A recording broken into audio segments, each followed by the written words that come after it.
법원이 삼성노조에 하루 1억 원짜리 사형 선고를 내렸습니다. 그런데 이 사건 사실은 삼성에서 시작된 게 아닙니다. 6억 원짜리 성과급, 100조 원짜리 파업, 1억 원짜리 강제금. 숫자만 들으면 그저 남의 회사 이야기 같죠? 그런데 여러분의 월급 봉투가 왜 5년째 그대로인지 그 답이 이 사건 안에 있습니다. 자, 여기서 핵심입니다. 이 거대한 폭탄의 신과는 5년 전 전혀 다른 회사에서 켜졌습니다. 그 발원지부터 함께 파헤쳐 보도록 하겠습니다. 자, 여기서 핵심입니다. 5월 18일 수원지방법원이 삼성전자가 신청한 위법 쟁의행위 금지 가처분을 일부 인용했습니다. 노조가 이 결정을 어기면 하루에 1억 원, 지부장과 위원장 대행은 각자 1천만 원씩 강제금을 물어야 합니다. 내용은 이렇습니다. 공장 시설을 점거할 수 없고 잠금 장치를 걸 수도 없고 다른 직원의 출입을 막을 수도 없습니다. 쉽게 말하면요, 노조가 파업 때 쓸 수 있는 카드가 사실상 전부 봉인된 겁니다. 시점이 또 절묘합니다. 노조가 예고한 5월 21일부터 6월 7일까지의 총파업을 단 나흘 앞두고 떨어진 결정이거든요. 만약 이 총파업이 그대로 강행됐다면 직간접 피해 추산이 무려 100조 원, 우리나라 1년 국방 예산을 통째로 넘어서는 규모였습니다. 그런데 여러분, 진짜 충격은 이게 끝이 아닙니다. 같은 회사 안에서 이미 더 거대한 균열이 벌어지고 있었습니다. 자, 여기서 핵심입니다. 진짜 충격은 법원 결정이 아니라 그 결정이 나오기 직전에 같은 회사 안에서 벌어진 일입니다. 여러분, 한 회사에서 같은 해, 같은 명절 보너스를 받는데 어떤 사람은 6억을 받고 어떤 사람은 600만을 받는다면 어떠시겠습니까? 그런데 이게 지금 삼성전자 안에서 벌어지고 있는 일입니다. 숫자로 보면요, 이렇습니다. 메모리 반도체를 만드는 DS 부문 직원 1인당 평균 성과급이 약 6.2억 원입니다. 기존 PS 7천만에 이번 특별 성과급 5.5억을 더한 금액이죠. 반면 시스템 LSI나 파운드리 같은 비메모리 쪽은 평균 1.6억에서 2.1억 사이입니다. 그런데 같은 건물에서 일하는 DX 부문, 그러니까 스마트폰, TV, 가전을 만드는 직원들은 600만 원 상당의 자사주를 받습니다. 6억 대 600만, 정확히 100배 차이입니다. 쉽게 말하면요, 여러분 월급이 300만 원이라고 칩시다. 그런데 옆자리 동료가 한 번에 3억을 받는 셈입니다. 점심을 같이 먹고 같은 엘리베이터를 타는 사람한테요. 상식적으로 생각하면 6억이라는 숫자가 어느 정도인지 감이 잘 안 오시죠? 통계청이 발표한 2025년 우리나라 가구당 평균 순자산이 4.7억입니다. 평생 모은 집과 예금을 다 합쳐서요. 단일 보너스 한 번이 한 가정이 평생 모은 재산보다 큽니다. 그런데 여러분, 여기서 한 가지 의문이 듭니다. 왜 같은 회사 안에서 이런 합의안이 통과될 수 있는 걸까요? 답은 노조의 구조에 있습니다. 삼성전자에는 노조가 3개 있습니다. 가장 큰 초기업 노조가 약 7만 명. 그런데 이 7만 명 가운데 80%가 DS, 메모리 쪽 직원입니다. 쉽게 말하면요, 협상 테이블에 앉는 사람의 대부분이 6억을 받는 쪽인 겁니다. 반대로 DX 부문은 어떨까요? 삼성전자 전체 매출의 56%, 직원 수의 39%를 차지하는 가장 큰 부문입니다. 그런데 노조에서는 사실상 소수자 위치에 있습니다. 회사의 절반을 만들어내는 사람들이 협상에서 한마디도 못하는 구조가 된 거죠. 그래서 5월 합의안이 발표된 직후 진짜 폭동이 일어났습니다. 기획스 직원들이 모인 제3노조, 동행노조의 조합원이 단 며칠 만에 약 2,600명에서 12,298명으로 폭증했습니다. 4배가 넘게 늘어난 겁니다. 이 정도면 사실상 반란이죠. 동행노조는 5월 26일 수원지법에 가처분 신청을 냅니다. 잠정 합의안 찬반 투표 절차를 중지시켜달라. 우리를 투표에서 배제하지 말아달라. 그리고 가처분 이후엔 합의안 자체에 대한 무효 소송까지 예고했습니다. 그런데 흔들리는 건 직원들만이 아닙니다. 주주들도 가만히 있지 않았습니다. 대한민국 주주운동공부라는 단체가 들고 일어났습니다. 이들의 주장은 이렇습니다. 자, 여기서 핵심입니다. 회사 영업이익의 일정 비율을 노사가 미리 짜서 직원에게 나눠주는 건 투자자도 할 수 없는 일이라는 겁니다. 영업이익은 주주의 몫이라는 거죠. 그래서 임시 주주총회 소집을 요구하고 주주명부 열람까지 신청했습니다. 특히 외국인 주주가 술렁이기 시작했습니다. 삼성전자 외국인 지분율이 연초 50%가 넘었는데 5월 20일 기준 48.42%로 떨어졌습니다. 올해 들어 가장 낮은 수준입니다. 외국인이 한국 시장을 어떤 눈으로 보기 시작했는지 짐작이 가시죠? 여러분, 정리하면요. 한 회사 안에 100배 격차가 있고 그 격차를 만든 합의 안에 직원의 절반과 주주들이 동시에 반기를 들고 있는 겁니다.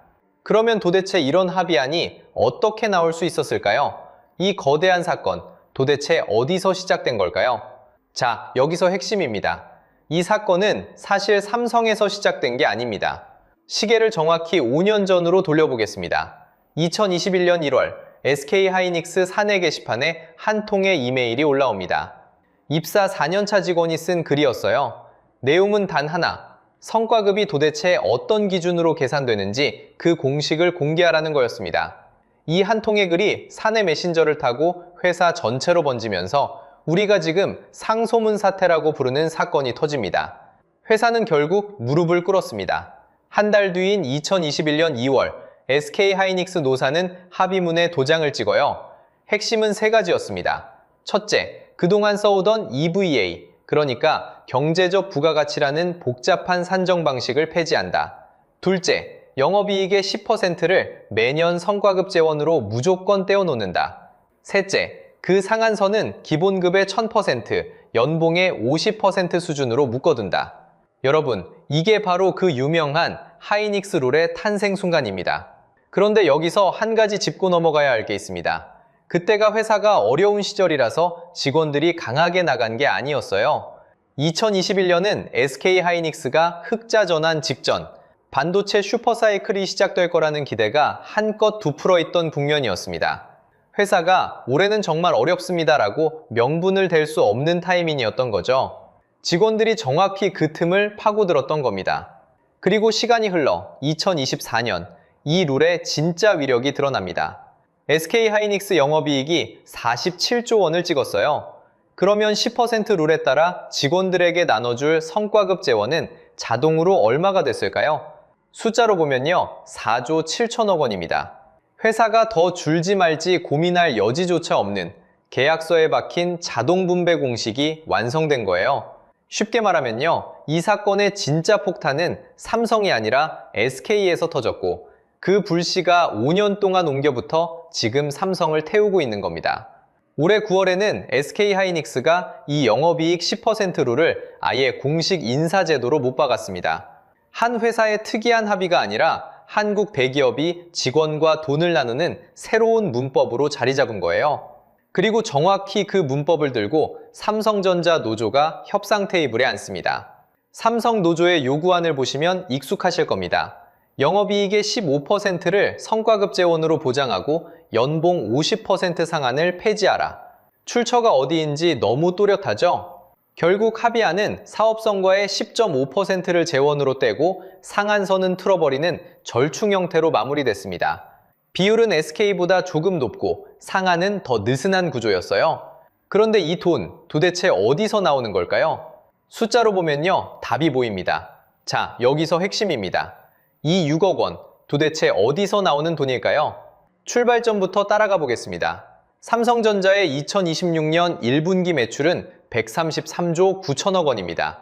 영업이익은 57조 2천억 원, 전년 같은 분기 대비 무려 7배 넘게 뛰었습니다.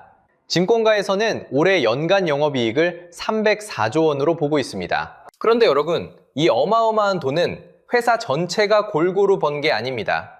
1분기 53조 7천억 원, 역대 최대 분기 실적을 DS 부문, 즉 반도체가 혼자 찍었습니다. 같은 시기 DX 부문 영업이익은 3조 원에 그쳤습니다. 한 지붕 아래 두 회사가 있다고 봐도 무방한 수준입니다. 숫자로 보면요, 답이 보입니다. 노사 합의안의 핵심은 DS 사업성과의 10.5%를 성과급 재원으로 떼어둔다는 겁니다. 영업이익이 연간 50조를 안정적으로 넘어가는 국면이라면 거기서 떼는 10.5%만 해도 한 해에 5조 원입니다. 그 5조 원이 메모리 직원 약 2만 7천 명에게 집중됩니다. 쉽게 말하면요, 5조를 2만 7천 명으로 나누면 1인당 평균 1억 8천만 원입니다. 여기에 기존 PS, 특별 성과급을 얹으면 알려진 그대로 1인 평균 6억 원짜리 보너스가 완성됩니다. 그렇다면 이 돈은 도대체 어디서 빠지는 걸까요? 답은 단순합니다. 회사가 곳간에 쌓아둔 이익 잉여금에서 빠집니다. 이익 잉여금이 줄면 주주에게 돌릴 배당 여력이 줄고 한 주당 순이익, EPS도 함께 낮아집니다. 여러분의 지갑과는 무슨 상관이냐? 상관이 아주 큽니다. 여러분이 매달 적금처럼 부어넣는 ETF, 그리고 노후를 떠받치는 국민연금, 그 안에 삼성전자 주식이 얼마나 들어있는지 아십니까? 국민연금만 해도 단일 종목 비중이 가장 큰 종목이 삼성전자입니다. 다시 말해 메모리 직원 한 사람에게 6억이 나가는 그 순간 여러분의 ETF 한 좌, 연금 한 줄에서도 조용히 돈이 새고 있는 겁니다. 신호는 이미 시장에 들어왔습니다. 2026년 5월 20일 기준 삼성전자 외국인 지분율은 48.42%, 올해 들어 가장 낮은 수치입니다. 연초만 해도 50%를 넘었습니다. 한국 노동 리스크를 누구보다 빨리 읽는 외국인 투자자들이 먼저 짐을 싸고 있다는 뜻입니다. 자, 그래서 채널 시그니처로 정리해 보겠습니다. 결국 304조 원짜리 회사를 돌려서 직원 일부에게 흘러가는 돈은 매출 1만 원당 약 3원입니다. 작아 보이시죠? 그런데 7만 7천 명짜리 반도체 조직에서 그 3원이 2만 7천 명에게만 집중적으로 흘러갑니다. 자, 그렇다면 글로벌 반도체 기업들은 정말 이렇게 줄까요? 상식적으로 생각하면 답은 노입니다. 먼저 대만의 TSMC를 보겠습니다. TSMC 직원들도 보너스를 두둑하게 받습니다. 그런데 그 방식이 다릅니다. 기본급에 맞먹는 수준의 보너스가 나오긴 하지만 핵심은 이 금액이 영업이익 늘 한 %로 자동 확정되는 게 아니라는 점입니다. 회사 재량과 그해 시장 환경을 반영해 매년 새로 결정합니다. 호황이면 더 받고 불황이면 줄어듭니다. 미국 인텔은 또 다른 방식입니다. 특히 중고위직의 보상은 현금보다 RSU, 즉 주식 보상의 비중이 큽니다. 쉽게 말하면요, 직원이 회사 지분을 함께 갖는 구조입니다. 회사 주가가 오르면 직원도 같이 웃고 떨어지면 같이 손해를 봅니다. 직원과 주주의 이해관계가 한 방향으로 묶이는 거죠. 자, 여기서 핵심입니다. 글로벌 기업의 보너스에는 한 가지 공통점이 있습니다. 회사가 잘 되면 많이, 어려우면 적게, 결국 회사의 운명과 직원의 보상이 같은 배를 탑니다. 그런데 한국의 하이닉스 룰은 정반대입니다. 영업이익 10%, 15%를 미리 공식으로 박아두는 구조입니다. 호황일 때는 그 비율만큼 일방적으로 가져가고 불황일 때 회사 재정을 함께 책임지는 장치는 어디에도 없습니다. 쉽게 말하면요, 글로벌 기업은 성과급을 보너스로 봅니다. 한국 대기업은 점점 권리로 바꾸고 있습니다. 보너스는 회사 사정에 따라 조정되는 변동급이지만 권리는 회사가 어떻든 무조건 지급해야 하는 고정비입니다. 이 차이를 외국인 투자자들이 모를 리 없습니다. 삼성전자 외국인 지분율 5월 20일 기준 48.42%, 연중 최저치입니다. 연초만 해도 50%가 넘었습니다. 한국 시장이 예측 불가능한 노동 리스크 시장으로 분류되기 시작했다는 신호입니다. 그런데 여러분, 이게 삼성만의 문제일까요? 카카오, 현대차, LGU+, 삼성바이오로직스가 이미 똑같은 카드를 꺼냈습니다. 다음 도미노는 어디서 쓰러질지 지금부터 함께 보겠습니다. 자, 여기서 핵심입니다. 여러분은 지금 이렇게 생각하실 겁니다. 그건 삼성 얘기지. 내 회사랑은 상관없잖아. 그런데 정말 그럴까요? 상식적으로 생각하면 한 회사에서 통한 공식은 옆 회사 노조 협상 테이블에도 똑같이 올라옵니다. 그리고 그 일은 이미 시작됐습니다. 숫자로 보면요, 답이 보입니다. 현대차 기아 노조는 작년 순이익의 30%, 그러니까 약 3조 1천억 원을 성과급으로 요구하고 있습니다. 카카오 노조는 영업이익의 13%에서 15%, LGU+ 노조는 30%, 삼성바이오로직스 노조는 20%입니다. 조선업으로 가면 더 셉니다. HD현대중공업 노조도 영업이익 30% 카드를 들고 협상장에 앉아 있습니다. 쉽게 말하면요, 영업이익의 N%는 우리 몫이라는 똑같은 공식이 자동차, 통신, 바이오, 조선, 플랫폼까지 전 산업으로 동시 복사되고 있는 겁니다. 이게 바로 5년 전 SK에서 켜진 신관이 한국 산업 전체로 옮겨붙는 장면이에요. 그런데 여러분, 진짜 폭탄은 따로 있습니다. 2025년 8월 24일 국회를 통과한 노란봉투법이 2026년 3월 13일부터 시행됩니다. 핵심은 두 가지예요. 첫째, 원청 사용자성 확대. 하청노조가 원청 회사를 직접 끌고 와 교섭 테이블에 앉힐 수 있습니다. 둘째, 손해배상 책임 개별 산정. 파업으로 회사가 손해를 봐도 조합원 한 사람 한 사람의 역할을 따로 따져야 합니다. 자, 두 개를 합쳐보세요. 한쪽에는 영업이익을 미리 잘 나가는 하이닉스 룰, 다른 한쪽에는 원청까지 끌어들이는 노란봉투법. 이 두 카드가 2026년 3월 동시에 작동하는 순간 한국 대기업과 그 1, 2, 3차 협력사까지 같은 협상 공식 안으로 묶이게 됩니다. 여기서 핵심은 이게 남의 회사 이야기가 아니라는 점입니다. 여러분이 다니는 회사도 이 공식 안에 있습니다. 원청 직원이든 협력사 직원이든 자영업으로 그 회사에 납품하든 마찬가지예요. 호황일 때는 일부에게 돈이 몰리고 불황이 와도 그 약속은 그대로 남습니다. 결국 그 비용은 신규 채용 축소, 협력사 단가 압박, 비정규직 비중 확대로 돌아옵니다. 한국형 침체의 진짜 얼굴이 바로 이거예요. 그런데 더 중요한 게 있습니다. 여러분이 매달 적금처럼 넣는 국민연금과 ETF, 그 안에 어떤 회사 주식이 들어있는지 한번 떠올려 보세요. 삼성전자, 현대차, 기아, LG, 카카오, SK하이닉스, 삼성바이오. 방금 호명한 회사 전부 영업이익 N% 요구가 걸려있는 명단입니다. 회사가 번 돈에서 일부 직원에게 먼저 빠져나가면 그만큼 배당과 EPS가 줄고 외국인은 짐을 쌉니다. 그 빈자리를 누가 채울까요? 결국 여러분의 노후 자금입니다. 그래서 여러분, 이 사태를 막을 수 있는 카드는 정말 단 하나도 없을까요? 자, 여기서 핵심입니다. 지금 한국 사회에는 정확히 3장의 카드가 남아 있습니다. 첫 번째 카드는 사내견제, 동행노조의 가처분입니다. 5월 26일 수원지법에 제출된 투표 절차 중지 가처분이 만약 인용된다면 7만 명 중 80%가 메모리 부문인 다수파 노조가 단독으로 회사 영업이익을 나눠 갖기로 합의한 그 정당성에 균열이 생깁니다.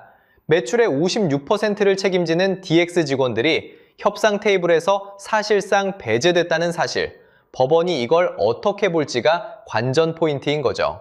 두 번째 카드는 주주견제입니다. 대한민국 주주운동본부가 노조 투표 마감 직후 임시주주총회 소집에 들어갑니다. 근거는 두 가지입니다. 상법 제542조의 6개월 이상 1.5% 이상 지분을 가진 주주는 임시주총을 소집할 수 있다는 조항입니다. 그리고 결정적으로 회사 이익잉여금 처분권은 주주총회 전속 권한이라는 대법원의 주주평등 원칙 판례입니다. 쉽게 말하면요, 영업이익 일정 비율을 노사 두 당사자만 모여서 미리 떼어놓는 행위 자체가 무효라는 소송이 가능해진다는 뜻입니다. 세 번째 카드는 법원 견제, 즉 5월 18일 가처분 그 자체입니다. 위법 쟁의 행위에 노조 하루 1억, 간부 1,000만 원이라는 강제금이 실제로 부과되기 시작하면 노조가 협박 카드로 써온 총파업이라는 무기 자체가 봉인됩니다. 그런데 상식적으로 생각하면 이 3장의 카드에도 한계가 있습니다. 노란봉투법이 2026년 3월 13일부터 시행되거든요. 손해배상 청구 범위가 제한되고 책임은 조합원 개인별로 잘게 쪼개 산정됩니다. 결국 법원의 응징카드, 그 실효성이 깎여나간다는 얘기입니다. 그러면 시청자 여러분이 할 수 있는 건 뭘까요? 정치 얘기는 빼겠습니다. 딱 하나만 해보시죠. 여러분이 매달 넣는 연금, 그리고 ETF가 어느 회사 주식을 들고 있는지 한 번만 확인해 보세요. 외국인 지분 48.42%, 연중 최저. 외국인이 빠지는 그 자리는 결국 여러분의 노후가 채우게 됩니다. 법원이 1일 1억을 때린 진짜 이유는 이 사건이 한 회사의 임금 문제가 아니기 때문입니다. 한국 대기업 전체의 인사 문법이 바뀌고 있고 그 첫 도미노가 5년 전 SK에서 시작됐습니다. 여러분의 월급 봉투가 5년째 그대로인 진짜 이유, 이제 보이시죠? 21년 만에 한 장의 카드가 꺼내질 수 있습니다. 그 카드가 떨어진 역대 4번, 노조의 결말은 100% 같았습니다. 그런데 여러분, 그 카드의 이름은 긴급조정권입니다.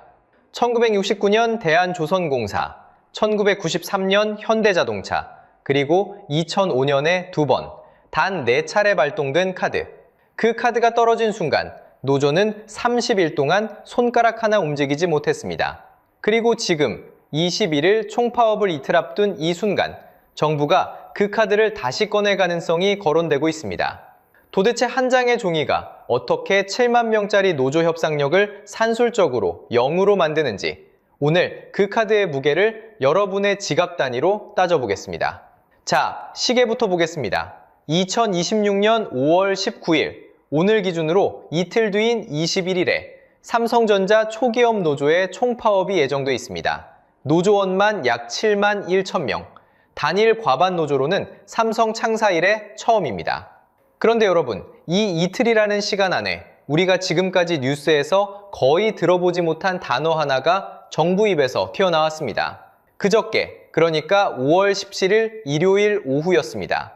김민석 국무총리가 카메라 앞에 섰습니다. 표정은 평소보다 굳어 있었습니다. 그리고 한 문장을 꺼냈는데요. 그대로 들어보시죠. 파업으로 국민 경제에 막대한 피해가 우려되는 상황이 발생한다면 정부는 국민 경제 보호를 위해 긴급 조정을 포함한 가능한 모든 대응 수단을 강구하지 않을 수 없다. 자, 여기서 핵심입니다. 다른 단어 다 빼고 딱 하나만 보십시오. 긴급 조정. 이 단어가 대한민국 총리 입에 다시 오른 것은 무려 21년 만입니다.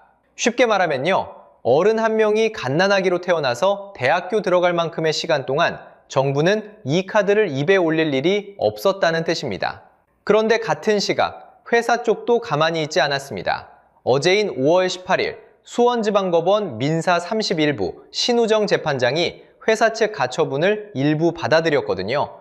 페널티가 한번 들어보시면 묵직합니다. 노조에는 하루 1억 원, 노조 간부 한 사람 한 사람에게는 하루 1천만 원. 그런데 누적 최대 18억 원까지 쌓일 수 있는 구조입니다. 숫자로 보면요, 노조 간부 한 분이 페널티를 사흘 동안 맞으면 월급쟁이 1년치 연봉이 통째로 날아가는 셈입니다. 상식적으로 생각하면 이 정도 압박이면 노조가 한 발 물러설 것 같죠? 그런데 노조는 안 꺾습니다.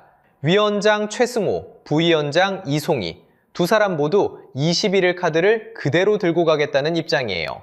회사는 가처분으로 묶었고 노조는 안 꺾었고, 그러니까 결국 이 이틀짜리 교착을 누가 깨주느냐, 그 자리에 정부가 손을 들고 들어선 겁니다. 21년 동안 책상 서랍 깊숙이 들어가 있던 한 장의 카드를 총리가 그저께 슬쩍 만지작거리기 시작한 거예요. 자, 그 카드의 정체부터 정확히 짚고 가야 합니다. 한 장의 종이가 어떻게 7만 명짜리 협상력을 산술적으로 0으로 만드는지 그 메커니즘부터 펼쳐보겠습니다. 자, 그 메커니즘부터 펼쳐보겠습니다.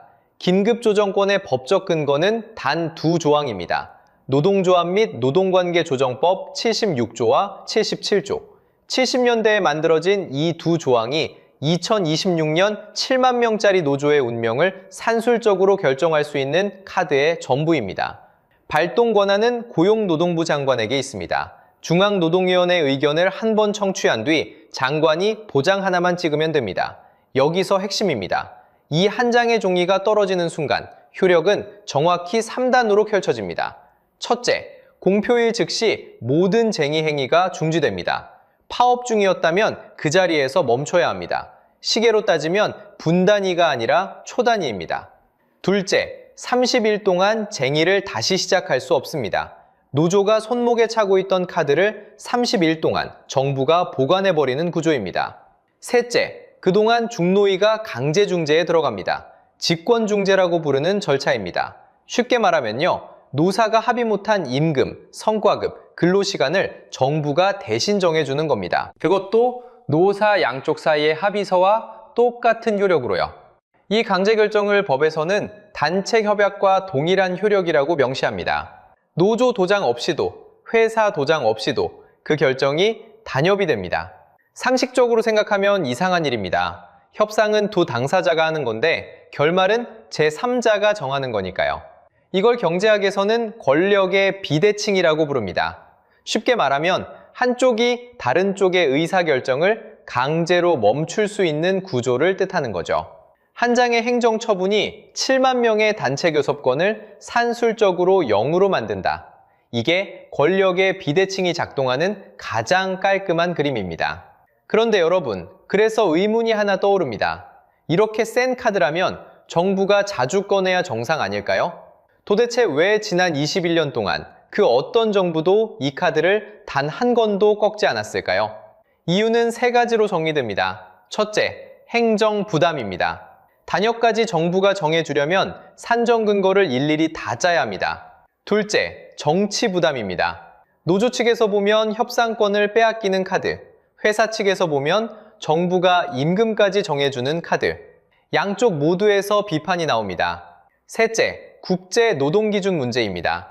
국제노동기구 ILO는 단체 행동권에 대한 정부 직접 개입을 매우 좁게 보고 있습니다. 결국 21년 동안 이 카드는 마지막 수단이라는 이름으로 서랍 안에 잠들어 있었던 겁니다. 꺼내는 즉시 정부가 모든 후폭풍을 다 떠안아야 하니까요. 그런데 여러분, 이렇게 무거운 카드가 한국 역사에서 정말 4번이나 떨어졌습니다. 그리고 그 4번이 100% 같은 결말로 끝났습니다. 1969년, 1993년, 그리고 2005년에 2번, 역사 시뮬레이션 1편, 1969년, 대한조선공사부터 시작하겠습니다. 1969년, 대한조선공사. 한국 역사에서 긴급조정권이라는 카드가 처음으로 떨어진 자리입니다. 그런데 여러분, 1969년 한국조선업이 어떤 위치였는지 먼저 생각해 보세요. 당시 조선업은 한국이 외화를 벌어들이는 핵심 수출 산업이었거든요. 쉽게 말하면요, 1969년 조선업은 지금의 반도체와 정확히 같은 자리에 있었습니다. 국가 기간 산업, 외화벌이 1순위, 멈추면 나라 살림이 흔들리는 산업이었던 거죠. 그런 산업의 라인이 파업으로 멈추기 시작했습니다. 정부가 가만히 두지 않았습니다. 노조법 76조 카드를 처음으로 꺼냈고 결말은 단 한 줄로 정리됩니다. 노조 즉시 업무 복귀. 한국 최초의 긴급조정권은 그렇게 마침표를 찍었습니다. 자, 여기서 핵심입니다. 이 카드가 한 번 떨어진 뒤 정부는 무려 24년 동안 같은 카드를 다시 꺼내지 않았습니다. 그만큼 무거운 카드였다는 뜻입니다. 그런데 1993년, 그 24년의 침묵을 깬 사건이 터집니다. 1993년 7월 20일 오전 11시, 한국 역사 2번째 긴급조정권이 발동된 시각입니다. 발동 대상은 현대자동차였습니다. 1993년의 현대차 역시 한국 수출의 최전선이었거든요.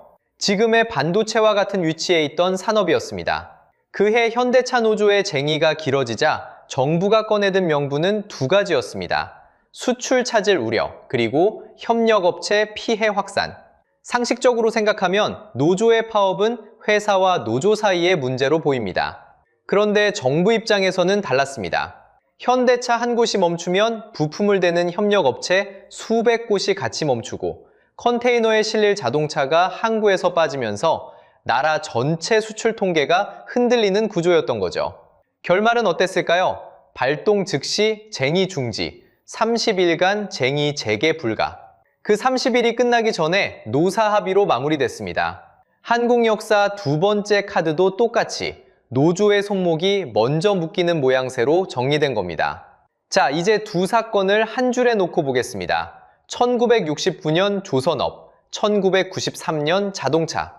산업은 달랐지만 패턴은 거짓말처럼 똑같았습니다. 첫째, 둘 다 그 시점 한국의 핵심 수출 산업이었습니다. 둘째, 둘 다 수출 차질이라는 명분이 카드를 불러냈습니다. 셋째, 둘 다 노조가 즉시 업무에 복귀했습니다. 쉽게 말하면요, 국가 기관 산업의 수출 차질이 겹치면 정부 카드가 떨어지고 노조 협상력은 그 자리에서 멈춥니다. 24년 간격을 두고도 같은 공식이 작동한 거예요. 그래서 지금 2026년 반도체를 다시 보게 됩니다.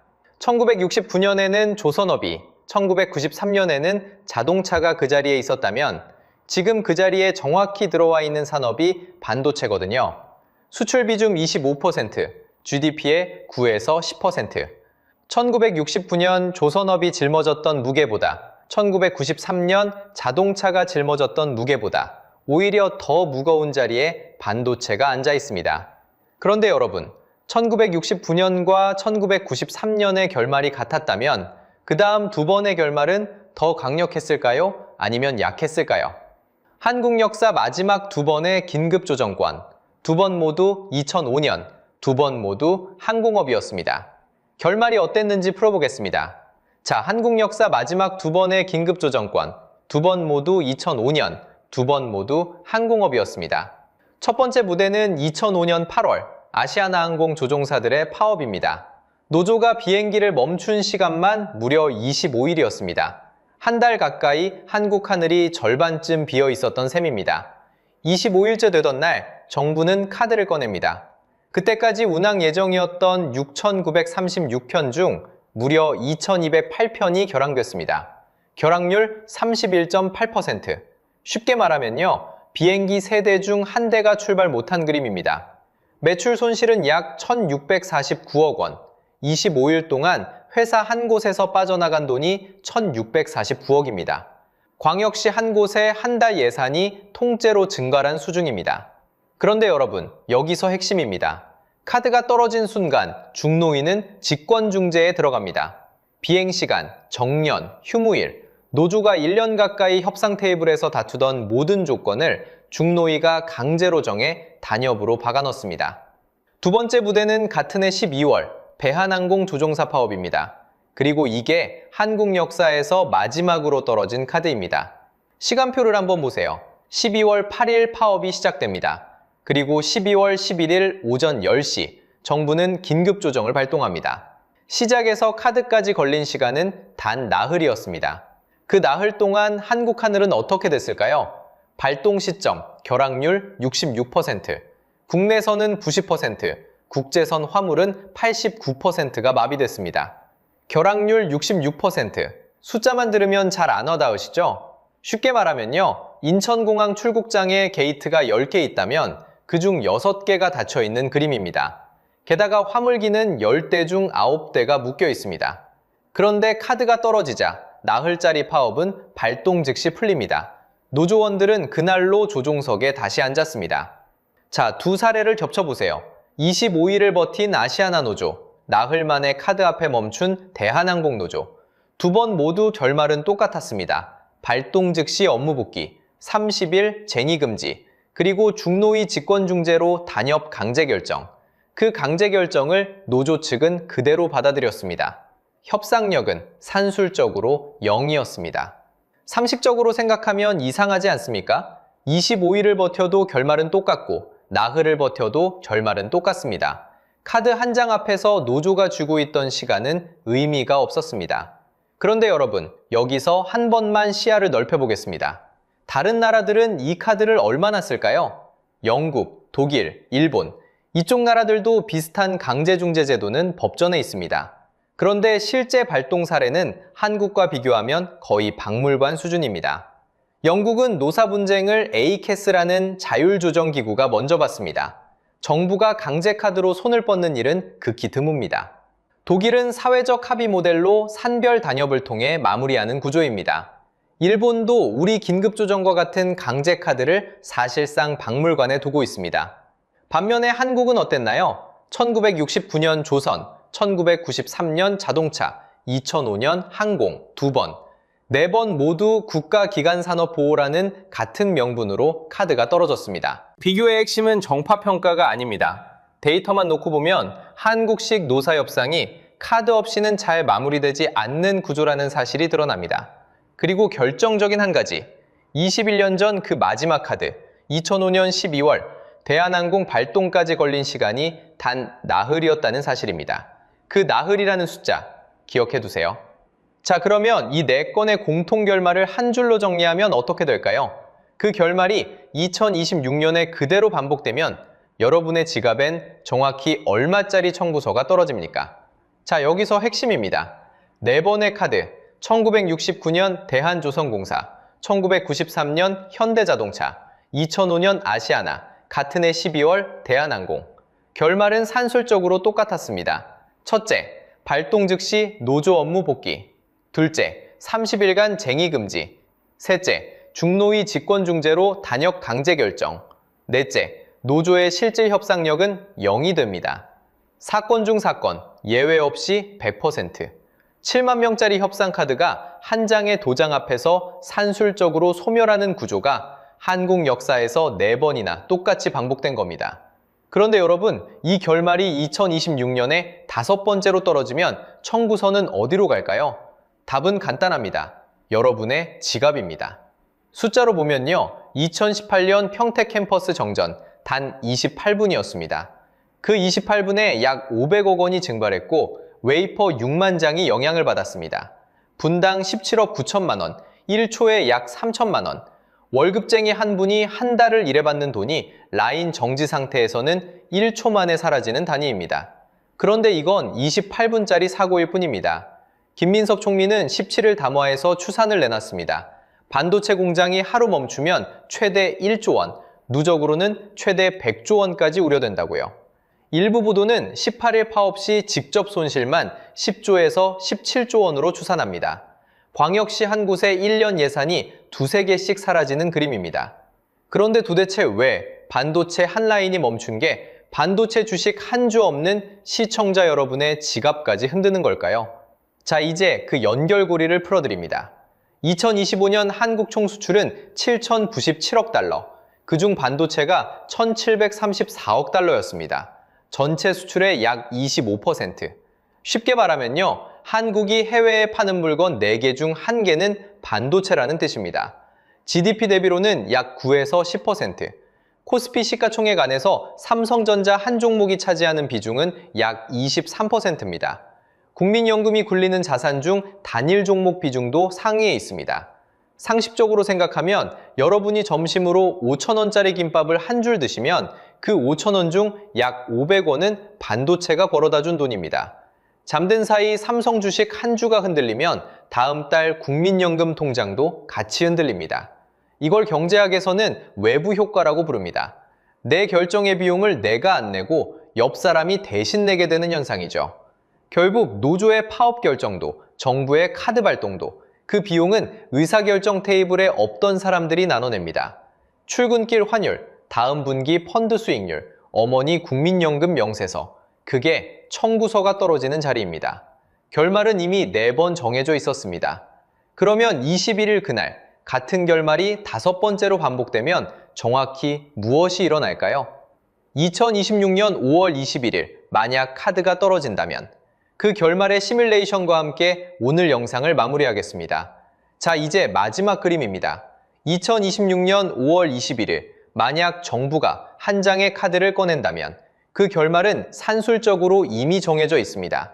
시계는 정부가 카드를 꺼낸 그 즉시 시작됩니다. 7만 명의 손목이 30일 동안 묶입니다. 그리고 중노위가 단협 협상에 들어갑니다.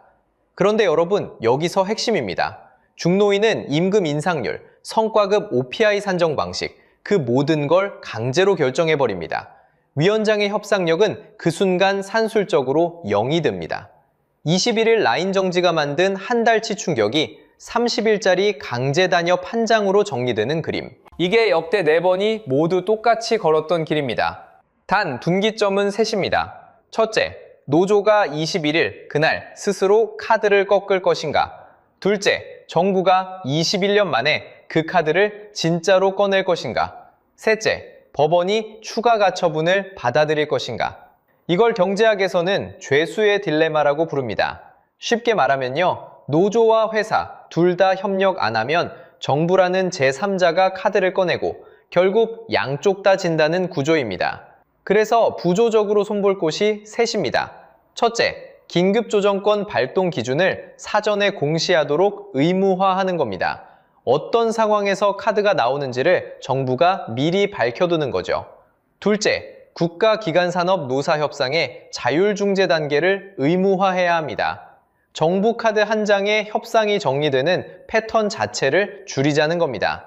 셋째, 단협이 강제로 결정될 때 노사 양측의 항변권을 강화해야 합니다. 한쪽이 일방적으로 받게 두지 말자는 거죠. 자, 여기서 핵심입니다. 한 장의 종이가 7만 명의 협상력을 산술적으로 0으로 만드는 카드. 그 카드를 꺼내야 정리되는 협상이라면 그 협상은 처음부터 협상이 아니었습니다. 21일 그날 노조와 정부와 법원 이 3중 분기점 중 어디서 먼저 카드가 나오는지에 따라 결말의 색깔이 달라집니다. 그러나 결말의 산술은 이미 4번 똑같이 나와 있습니다. 그래서 여러분께 묻고 싶습니다. 21일 그날 정부가 카드를 꺼내야 한다고 생각하십니까? 댓글에 의견 남겨주세요. 다음 영상에서는 현대차 노조의 30% 임금 인상 요구가 만들어내 또 다른 청구서를 따져보겠습니다. 오늘 영상이 유익하고 재밌으셨다면 구독과 좋아요 부탁드리겠습니다. 오늘도 시청해주셔서 감사합니다.